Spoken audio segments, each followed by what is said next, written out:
Yo, what's up guys? In this video, we're gonna break down point play from Carlos Alcaraz against Rublev. All right, let's get straight into it.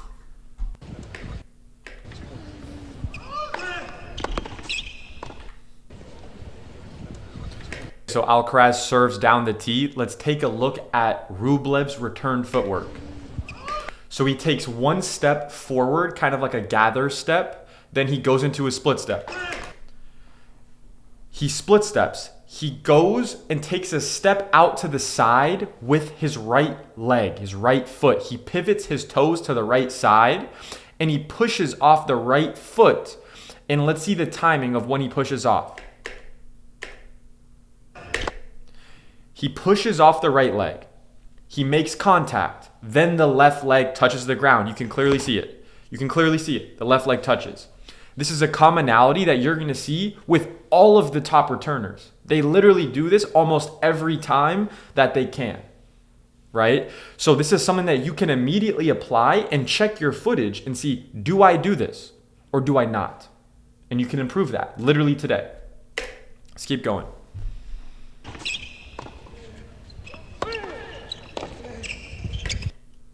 So Rublev hit a great ball that forced Alcaraz to give him a short ball. That's how you should be judging the quality of your shots. That's how you can judge the quality of your ground strokes. Did I hit a ball? It's not only did I hit a winner, right? It's did I hit a ball that resulted in my opponent giving me an easier shot? That's how you got to be thinking about it and judging yourself in terms of your ground strokes. Now, he got a short ball. Rublev got the short ball. Let's see what decision he makes here. He's probably going to go either down the line or cross court. Now, the decision-making matrix here is if I can hit a winner cross court, I'm going to go cross court. If I believe I don't have, a 99% chance of hitting a winner cross court, it's very simple. I'm going to rip it down the line. So let's see what decision Rublev makes from here.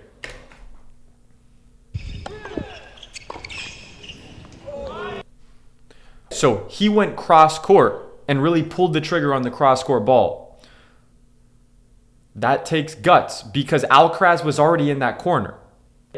I would argue based on the fact that Alcaraz was literally in that corner. Let's even watch it back again. He gets the short ball. He goes backhand cross and he hit a really good backhand, which forced Alcaraz to hit a one-handed backhand and he missed it down the line. He was close with it, but so with Rublev there, he made a decision because he's able to execute that shot. But from a kind of lower level perspective, if you were in this situation, you should probably go down the line. If your opponent is in this side over here and you're standing over here to hit your approach shot, most likely this guy's going to be able to move to their backhand side better than going to their forehand side like this, right? Because they're already closer there. Now, at this level, at the higher level, Rublev's also factoring in Alcaraz is going to have a forehand on the run if I go down the line, right? So that's another factor. So he probably weighed, I can execute the cross-court ball amazingly, ripping that backhand from the short ball, and I can put him on the run on his backhand, and I would rather have Alcaraz beat me with a one-handed backhand on the run. If he can beat me with that, I'll take my chances there as opposed to getting beat with his forehand on the fucking run, right? Which is going to be really, really good, right?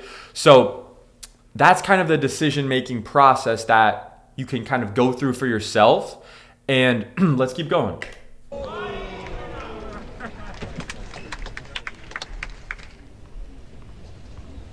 Notice Alcaraz is going through his serve routine in practice as well. Do the same thing for yourself.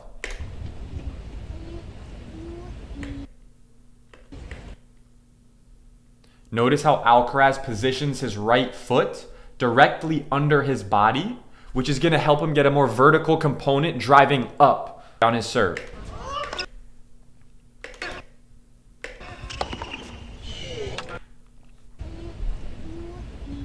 So he serves out wide.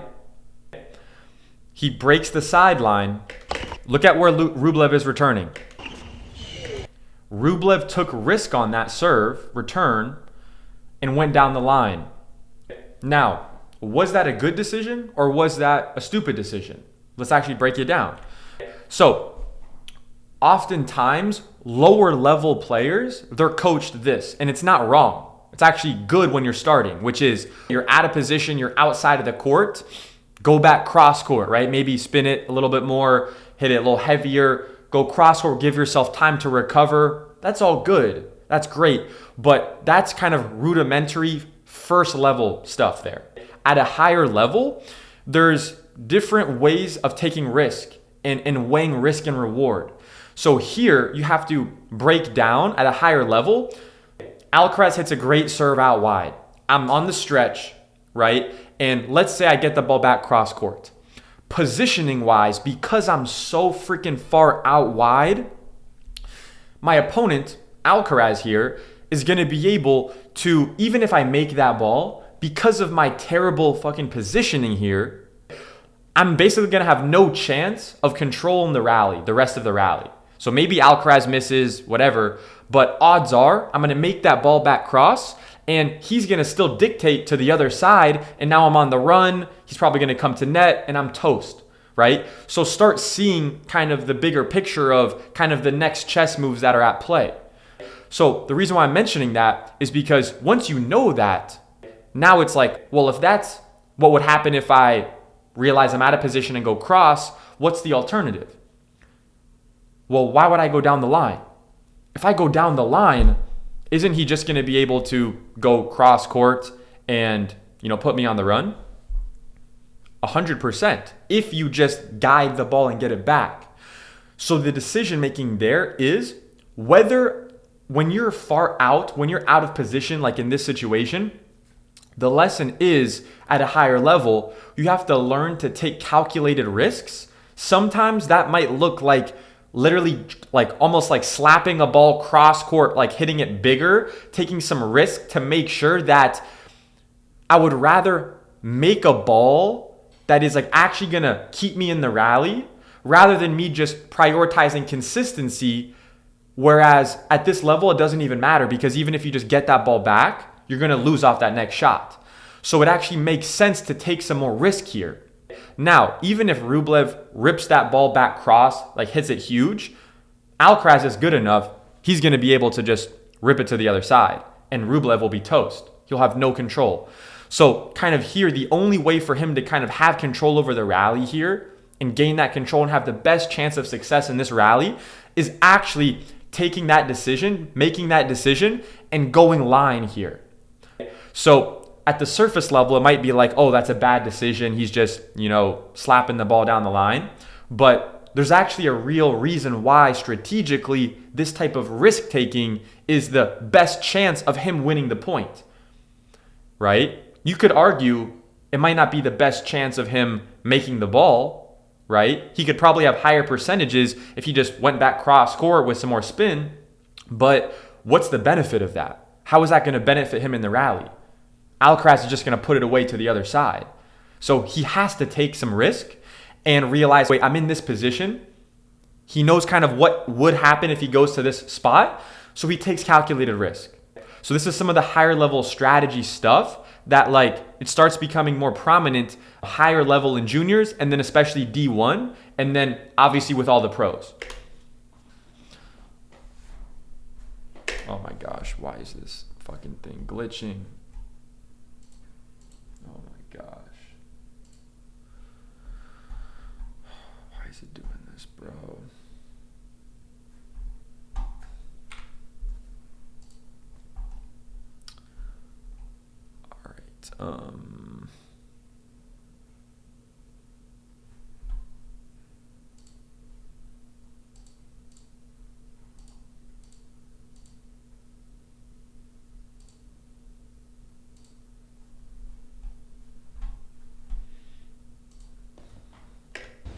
All right. Good. All right, we're good still. All right, let's see this again. So Alcaraz breaks the sideline within the service box, which is an objective goal that you can hit yourself and train with your coaches. Highly recommend training your serve out wide to break the sideline within the service box. That's how you should train your serves out wide.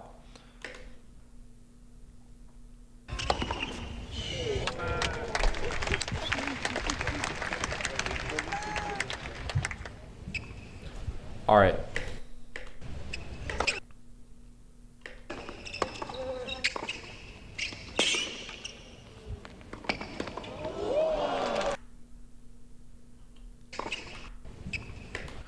So one thing you can do to immediately start improving your returns and your return timing is training your returns where you're actually getting your body a little bit more close inside the court as opposed to being like way far behind the baseline. What that's going to do is it's going to make it harder in practice to make your returns. You might even feel like crap the first, few days you're doing this. But what you're going to notice a few days in, a few weeks in, a few months in of doing this and returning tighter into the court, maybe even a step or two inside the baseline, maybe even a lot more, depending on the level of the server, you're going to improve your timing drastically. And then when you get into points, right? When you get into, your match play, you can stand where you normally stand, right? And you're going to have a lot more time and you're going to feel like the ball's coming a little slower. So that's one thing you can do to start kind of improving your returns, all right, is train your returns, not just standing where you normally do, but actually training your returns where you're actually more up than usual into the court. So you're forced to have better timing. And that's how you can actually speed up kind of like your brain power and be able to actually time the ball better.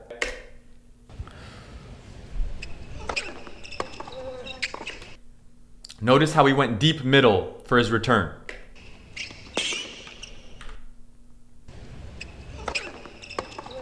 So I'm going to break down where Alcaraz made the mistake here. Even though he won the point, he made a mistake strategically. Look.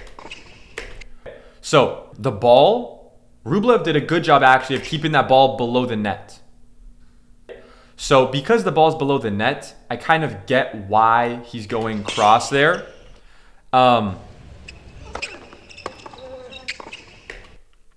Yeah, so that was actually a pretty good shot by Rublev. However, actually, let's see. Because initially I was thinking Alcaraz should have gone line there, but I didn't realize how low that ball was. So if the ball was a little higher, he could have gone down the line and that would have been a better option for sure. Because it was lower, I kind of get why he went cross court, but he just didn't feel the ball that well there. And Rublev, honestly, just hit a really good shot, able to kind of pick it up and get it like low to his feet.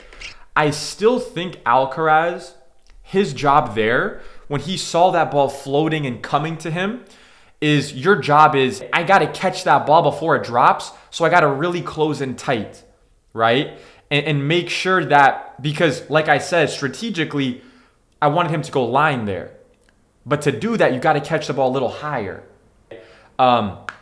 So I'm thinking like he could have gone down the line here at this contact point that he made here, because he actually has quite a bit of space in front of him as well. He's not like too tight to the net where he won't be able to like get it over. So yeah, I do think that I would have prioritized keeping the ball deep on the volley instead of trying to go short angle, because Rublev actually hit like a really good shot, keeping it pretty low to him. So yeah, and he just didn't really feel it that well. But yeah, Rublev did a good job there, and then yeah, Alcaraz hit a good shot. So let's see, what could have... So look, this is what Rublev could have done here better, because Alcaraz anticipated this. Alcaraz anticipated that Rublev is going to go line here, right? This is the open court, makes sense, just thread the needle and boom, go line here. Now, say you're in this particular spot, right, and you're Rublev, and your opponent, Alcaraz, gives you a floating ball here, and he's at the net, and, you're making contact here. In general, yeah, go down the line here.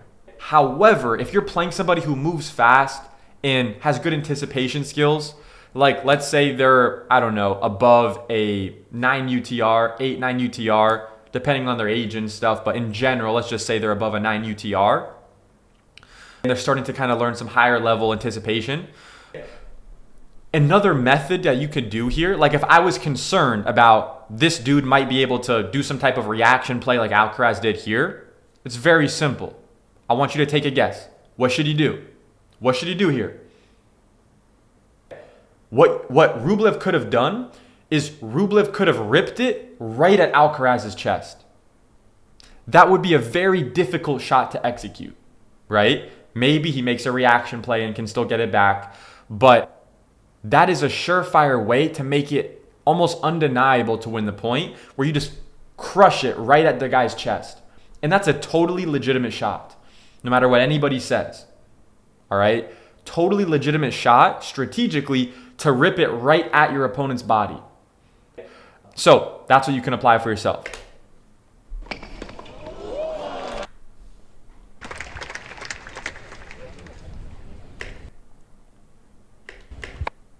Notice how Alcaraz takes a jump up in the air for a split step. A lot of players just do a little baby split step. That's lame. That shit is so lame. Jump into the split step so you can actually have more energy to go out to the side or go forward. It's just, do you want to make it easier for yourself or harder for yourself? If you want to have to expend more energy, do a tiny shitty split step. If you want to make it easier for your body, which is what I would want for myself, I want to give myself that advantage. Let me get some energy into it, right?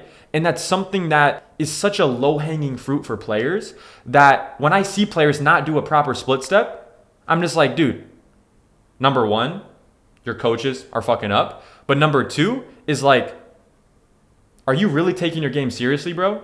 You're not even doing the easy shit. You're not even doing the easy shit that you can do for free. Doesn't cost any money to do a fucking split step.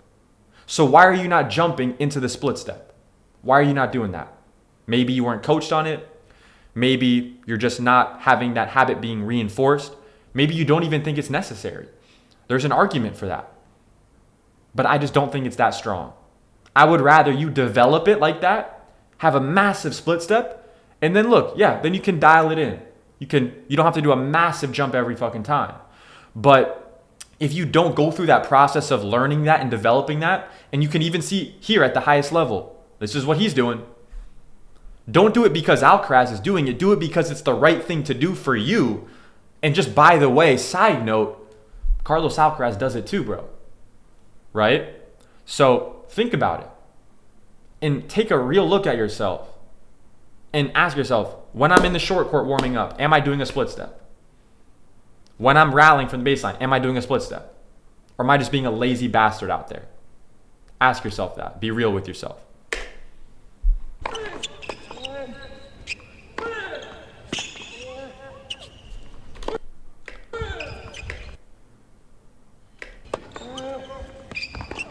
Good open stance from Rublev.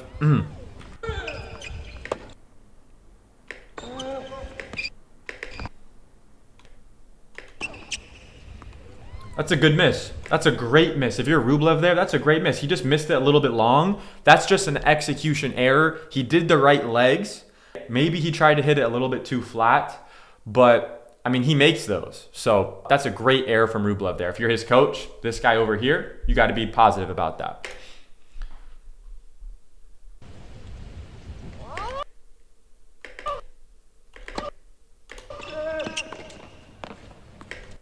Open stance. Notice how Alcaraz places his right foot really far behind his body here. So when he pushes off, he can really explode and get a lot of that leg drive into the shot. Because you want to generate your power from the ground up. That's what the best players do. Yes, they have the right technique. Yes, they have the right biomechanics for their upper body. But if they're not generating a ton of force from the ground, it's just not going to transfer. It's not going to translate. So that's something you can also copy for yourself, is make sure you get your right foot like behind your body a lot so you can really load and explode on the open stance.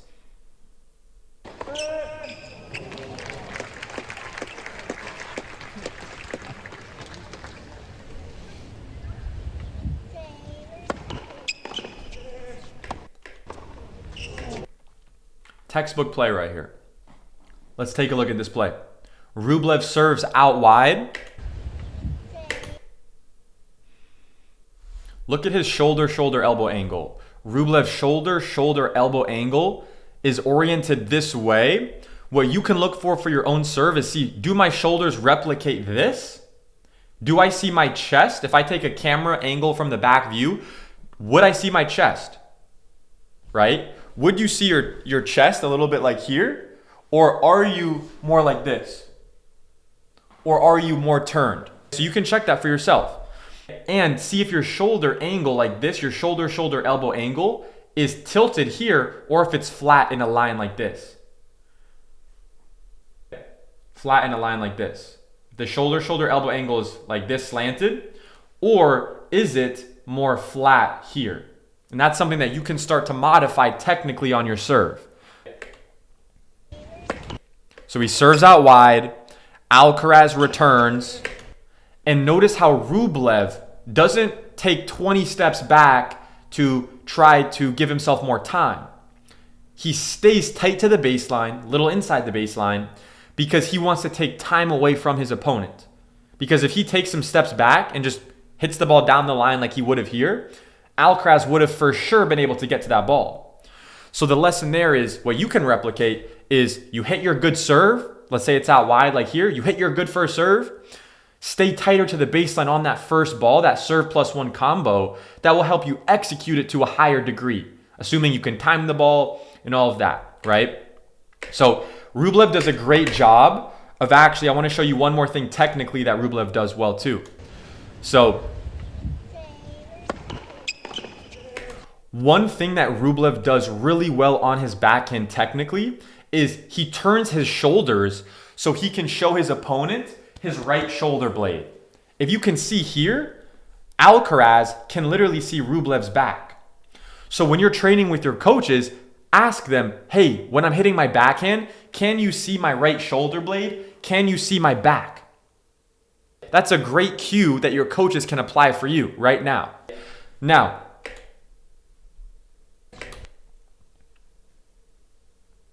notice how when he starts on his backhand, we're going to even go back again.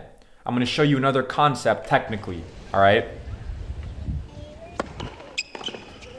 So, hold on, I got to go back again.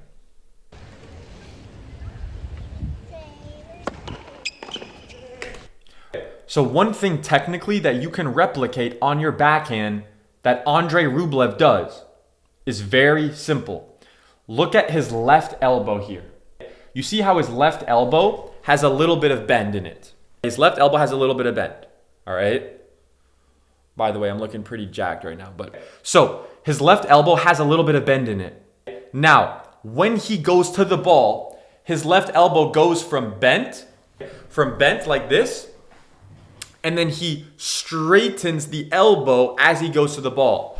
So the left elbow starts a little bit bent, doesn't have to be like this, just a little bit of bend right here. And then as he goes to the ball, the left elbow goes completely straight. So this is called having a long lever arm in your ground stroke. So take a look at contact here. Hold up, let's do slow-mo again so you can see it.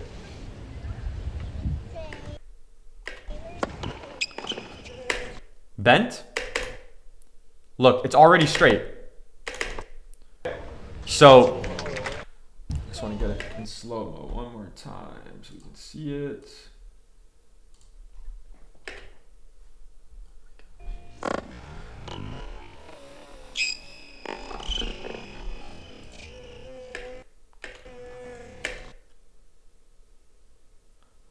So if you actually notice, when he starts to turn, his elbows are actually almost straight, and then he bends the left elbow just a little bit when he gets fully turned with the edge of his racket facing forward. Now, as he goes to it, it's bent. Now it starts to extend, starts to get straighter. Look at that. His left elbow is completely straight now.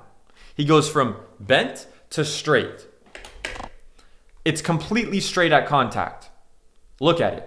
Completely straight at contact. You can apply that for yourself as well. If you can do this, it's going to help you feel a lot more drive through the ball, and you're just going to be more biomechanically efficient. Versus if you're hitting your backhand with T-Rex arms like this, you know, you can still do that. You can master garbage, as one of my mentors, Rick Macy, said.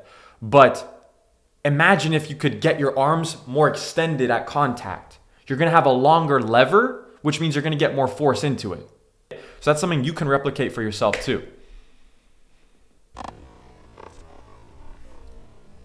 Boom. And he makes it. Very good.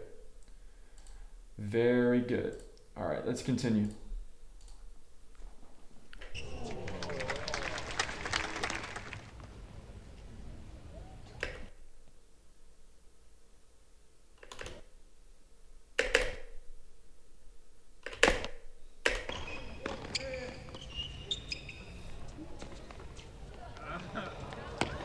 Oh, wow.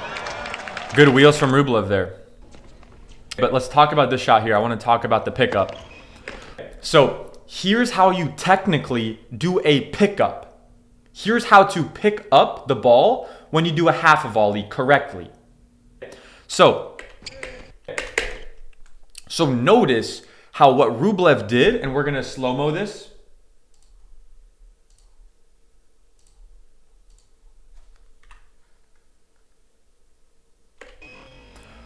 So notice how Rublev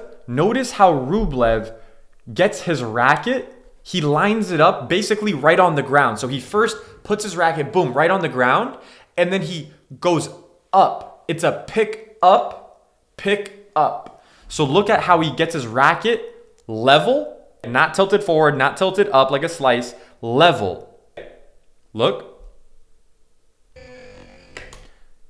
If you were to look at this from a side angle, his racket would look like this. It's not slanted up like a slice. It's not tilted over. Most people, they try to go too much like a slice and they try to chip down. They try to chip down on it. Huge mistake. Huge, huge mistake. Angle it, instead of like this, like a slice, angle it more flat, like completely flat, just like you're setting a wall. And all you're going to do is you're just going to pick the ball up. You're just going to lift the racket up to time the ball. Look at him. He lets the ball come up. He lets the ball bounce off his strings. So this is even more basic. He's even going more to the fundamentals of let the ball bounce off your strings on this shot. And then he goes up a little bit with the racket. So the most basic version of it is literally just set the angle of the racket like that and let the ball bounce off your strings. Now, if you want to have a little bit better feel with it, he didn't really execute it that well, but nonetheless, his start of preparation was good. So what you can replicate is set the angle of the racket straighter here, get the racket literally on the ground, and then let the ball bounce off your strings and then lift up a little bit. That's all you got to do on the pickups. So it's really important to understand that it's a pickup, not a chip down. Very important. Make sure you're working on that with your coaches. All right, let's go back to...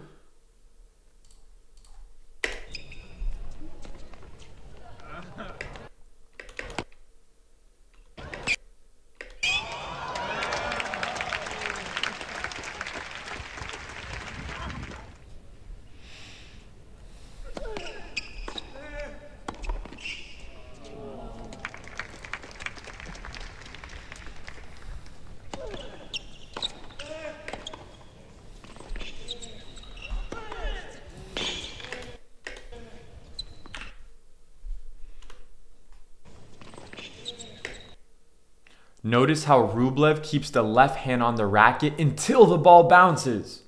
Rublev is keeping the left hand on the racket until the ball bounces. When he lets go of the racket, look at this positioning here. His left arm is parallel with the baseline.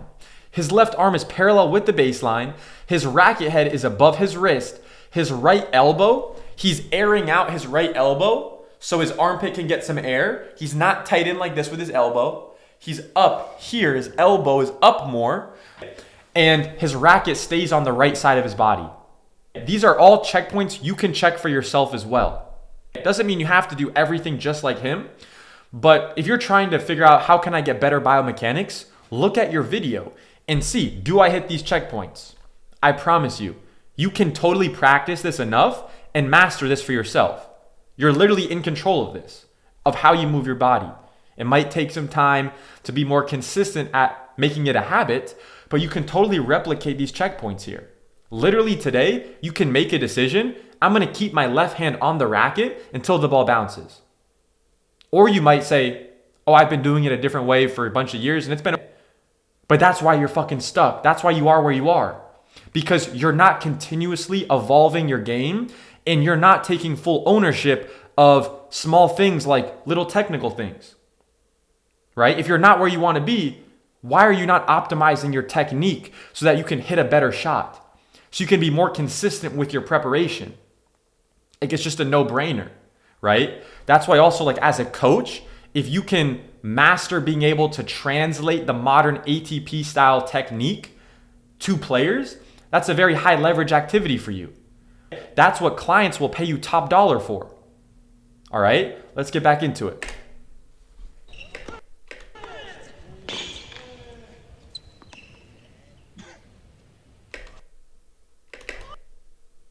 Notice Carlos Alcaraz. He pushes up from the ground and his chest is facing directly up to the sky as he pushes up. These players, they're not actively thinking about that, but it's something to look at in your video footage to make sure you're hitting that checkpoint.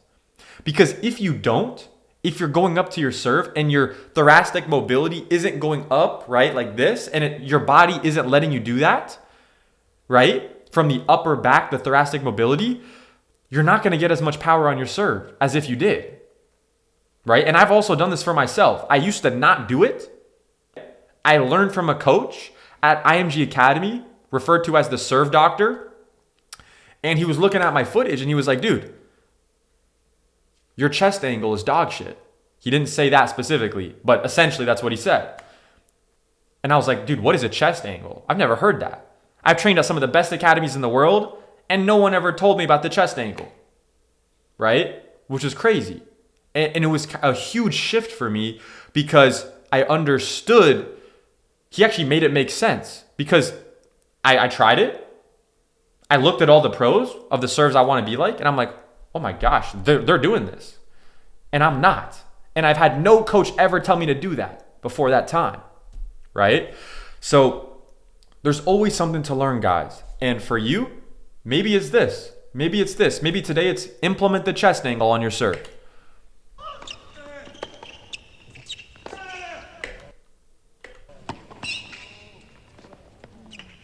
That's a good miss, though.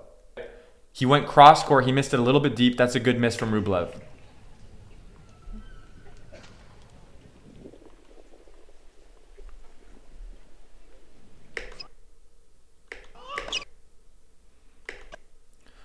Distributes his weight on his outside leg. He pushes off, makes contact, and lands on his left foot. 1, 2, 3. 1, put your weight on your right leg. 2, push off the right leg and make contact. And then 3, the left foot now touches down in front. Hit those 3 checkpoints and your return will for sure be way better.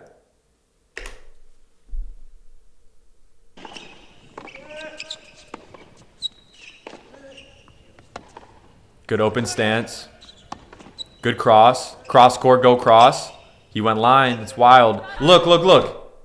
Notice how I just said that. I've never watched this footage before. And I knew, bro, you got to go cross there. Let's take a look again. Let's take a look again.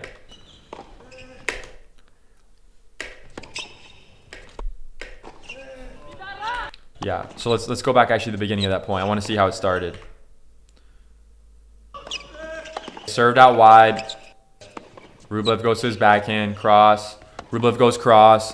Alcaraz goes cross again. Rublev goes cross. So Alcaraz went down the line.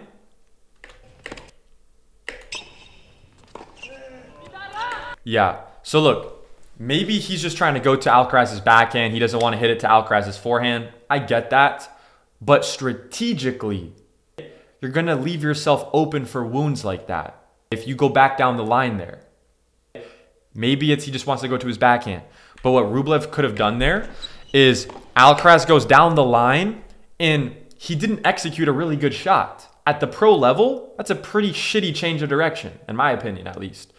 So what Rublev could have done better is take more space away and time away by moving diagonally forward. Let me make sure the cursor's here. By moving diagonally forward this way, up to the ball.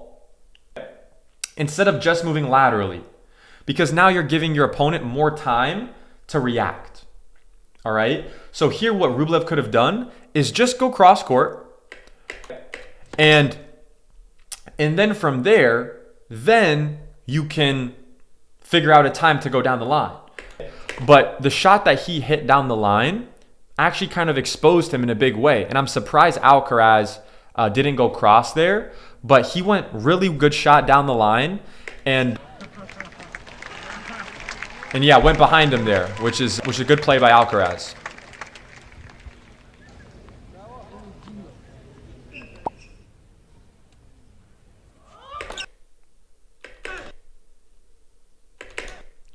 So let's look at what Rublev is doing here. So one nuanced point on the return is this. If they hit the serve directly to you, right? Like, let's say you know it's going to your backhand, but it's directly to you.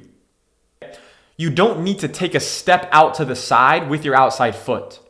So what you notice here is he split steps. He just pivots his foot, but he doesn't take an additional step. And why doesn't he do that? Because there's no benefit to taking another step to the side, because the ball's coming directly to him. So the goal there is you're already in your stance, so just get in the stance, load your legs, and then make sure that you can transfer the weight where you push off the right, land on or here it's the opposite side, my bad. You push off the left, and then you land on the right. Now, because Alcaraz hit a pretty good serve to his body almost, but to his backhand, he plants on his left foot. He still has his right foot on the ground. He rotates, he rips it, he generates force, and then lands on the right foot.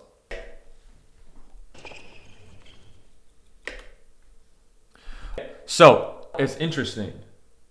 They just put these markers up. Interesting. I like that. So this is a good situation, actually. So where will Alcaraz hit? So he could go inside out. He could go inside in. He could go drop shot. He could go drop shot cross, drop shot line. Let's go back. I want to see this in full speed, and then we can make a decision there. Big serve, short ball. So this is awesome because he got the short ball. He earned the short ball from hitting a really good serve. So having a great serve is going to result in getting an easier first ball. So now he has all the options on the menu right now. So let's talk about the menu right now for Alcaraz.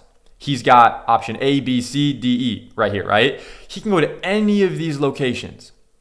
Now, what do I think he's going to do? He could go inside out, inside in, drop shot, down the middle, whatever. Now, because he can totally from here, he's in position, he could easily rip it inside in. He could easily rip it inside out. He has these options for sure on the menu right now. Now, from there, all that tells me is he can also use the drop shot. So when it comes to that, this is a great opportunity for Alcaraz to use the drop shot. Now, let's see what he does. I think he's going to go drop shot, all right? And I think he's going to go drop shot to D. Let's see what he does, though.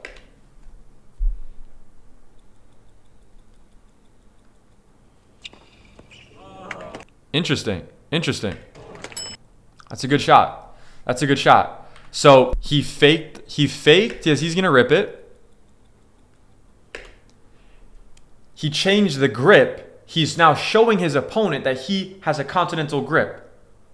Now, if you're Rublev, and you can actually see this, Rublev is anticipating the drop, and he actually starts to sprint forward. You can see it here. He's literally starting to sprint forward, right? Look at his shin angle. It's really aggressive going forward because he's trying to go forward, right? And Alcaraz is thinking this is like 3D chess right here. He's like, this is a perfect opportunity that I could use a drop shot. So now let me not only step one, fake that I'm going to rip the ball. Step two, I'm going to fake that I'm going to drop shot. And step three, now I'm going to do kind of like that Federer shot where I go not drop shot, but forehand slice down the line. Very high level stuff. But just you first have to understand the decision making that and the options that you need to have on the menu to make this work, right? If you don't fake the first thing, if you don't fake the second thing, this isn't going to work that well, right? But he did those checkpoints, and that's why this worked incredibly.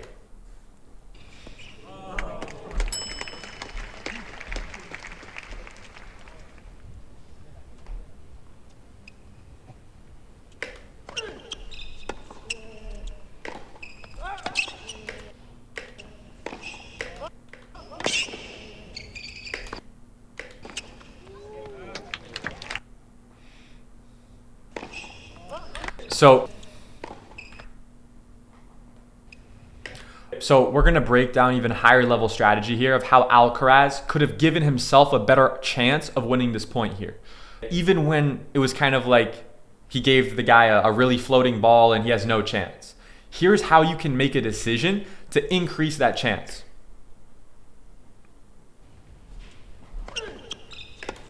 So Alcaraz returns. Rublev hits a good ball down the line. He goes cross. Rublev goes big shot down the line. He has full control over the point now. He floats it. Rublev, look at all the steps he's doing there. Look at the adjustment steps. Look at how Rublev is going forward with the toe pointing forward. He's literally only on his right leg when he's hitting the swing volley. Look at his left leg, bro. It's in the air. He's doing that because he's really balanced on his right leg and he's confident having weight on his outside leg. So first of all, you got to have weight on your outside leg when you're hitting these shots transitioning forward. Now, let's talk more importantly about what Alcaraz can do here. You're giving Rublev right now a forehand swing volley approach shot. So decision making from Rublev is, am I going to go down the line? Am I going to go cross court? He's probably not going to hit a drop shot or a short ball because he's got a forehand grip and he's already in motion of hitting the swing volley. So what can Alcaraz do here? You got to think, if I was Rublev, how would I make this decision? If I can hit a winner cross court, I'm going to go cross court. If I think for sure I can hit a winner. If not, simple, I'm going to go down the line.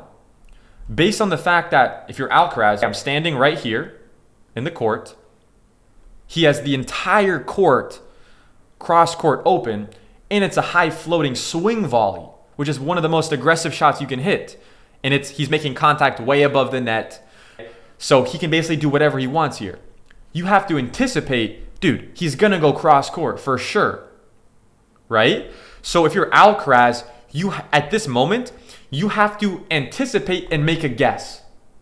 And say, hey, look, I'm either going to stay here and commit fully to this and make him just execute that. And if he misses, he misses. If he makes it, he wins it. But if I was Alcaraz, I would think, positioning wise, for sure he's going to go cross. So based on that, whenever that ball's floating there and you see him start to commit to the shot, you have to start sprinting full speed over here. And you have to move as early as you can because he's going to execute this shot incredibly, right? So the only chance you have is if you guess correctly, and now you guessed correctly, in that 50% chance you guessed correctly, now you're actually in position. But if you just kind of take a half-baked approach and you wait for them to hit the shot and then make a decision, dude, it doesn't matter because he's going to execute that ball so well at this level, you're going to have no chance either way. So it's better to kind of make a 50-50 guess play and overcommit to one side here, all right? So, because look, he's actually not too far from the ball, and you can see his speed here, right? But imagine if Alcaraz made a decision earlier to make a full sprint and anticipate and guess. At that level, you have to guess and go and take a chance.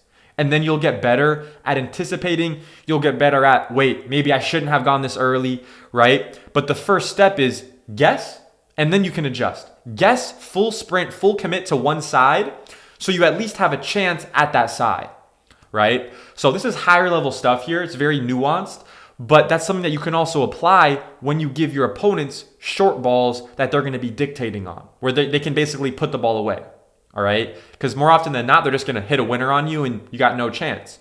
So what you can do is take a guess, sprint fully to that side, and now you have a 50% chance of winning that point. So there you go.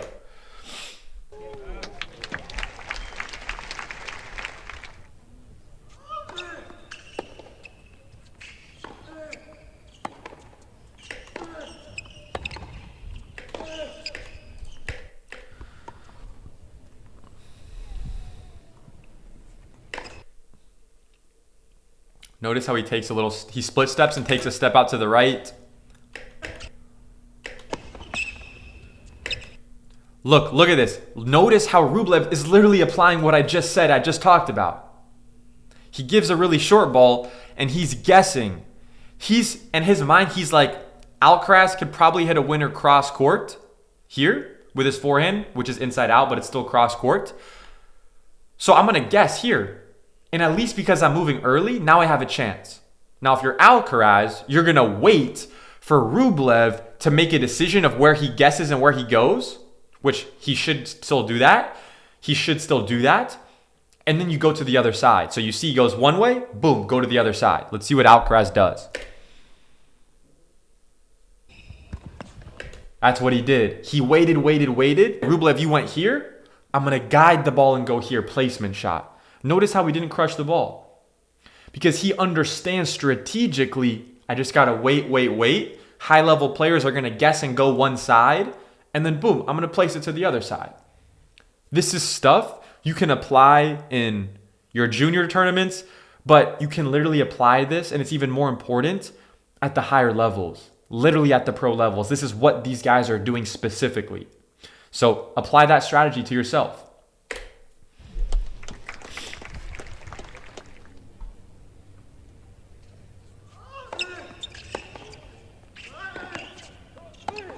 Good decision to go inside out. Keeps the left hand on the racket till it bounces. Cross, good. Go. Oh, wow. You should go cross. But I want to rewind this here. Because, yeah, that was a bad decision from, let's restart it again. That was a bad decision for Rublev to go back line in that particular situation after Alcaraz didn't do a really good change of direction. Wait. Start it over. Serve out wide, goes cross, good. He goes kind of middle here, inside out. Floating ball, but it was still deep. So he goes back. Cross court. Here, Alcaraz hit a deep enough shot. So it's going to be tough to go line there. And notice because he went down the line, Alcaraz was still able to find his forehand. And now Rublev is now stretched even more on the run. Versus if Rublev went cross, now Alcaraz would be on the run. Now Alcaraz has to move. Now Alcaraz has to do something. But now Rublev is now out of control again. Right? He's at the stretch. And he went line on that. That's a wild decision to go line there. He should have gone cross. Yeah. I think he missed the shot anyway. Yeah, he missed that shot. But yeah, it's not even like the miss that's wrong. It's that he went down the line there. He should have gone cross there.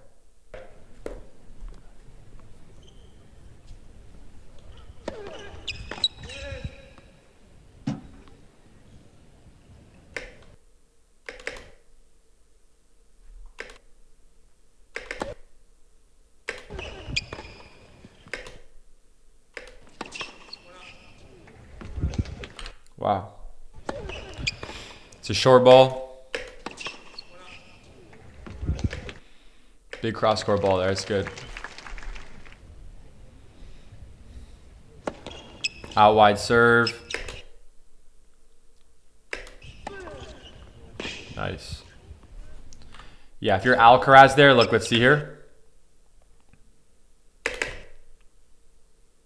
Wow, really good technique from Rublev.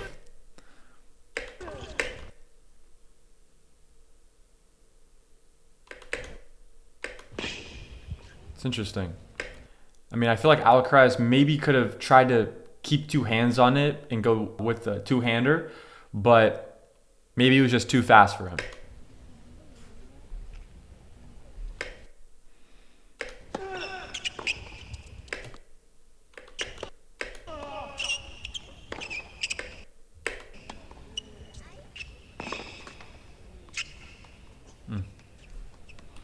So let's see if that was a good decision by Rublev. Wow, I really like this aggressive step and wow, look at that. Look at how he steps in open stance with his right foot forward when he goes to strike this, and he's actually really balanced. Look at his body. This dude is really balanced here. This guy's a fucking animal.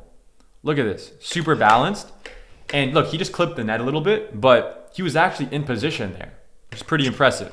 You know, he's taking a risk going down the line there, but I mean, he just clipped the net a little bit. Positioning wise, he did a pretty good job actually getting in position there.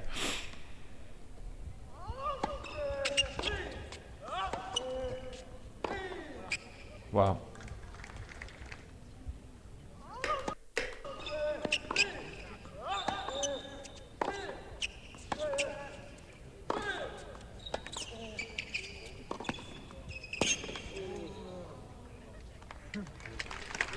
Yeah, Rublev just does not want to hit to Alcaraz's forehand.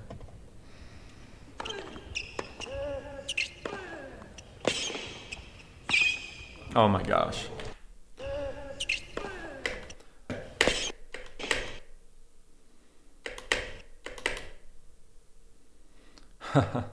So, if I was coaching Rublev here, it's very simple. This is what he's got to follow. He's got to follow this rule here.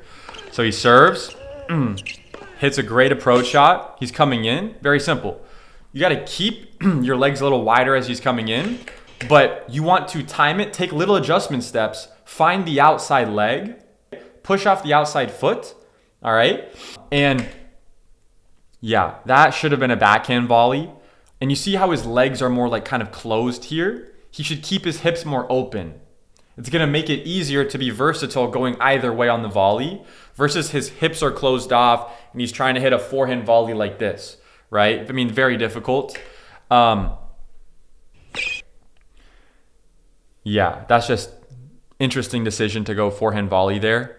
But yeah, I would recommend keeping your stance more open as you're coming forward and then backhand volley on that.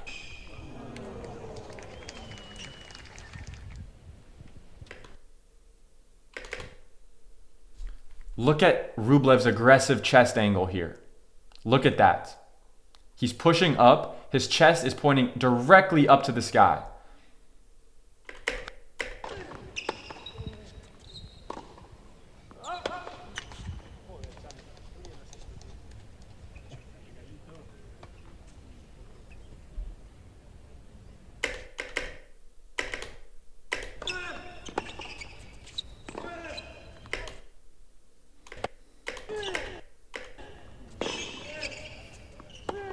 Good open stance.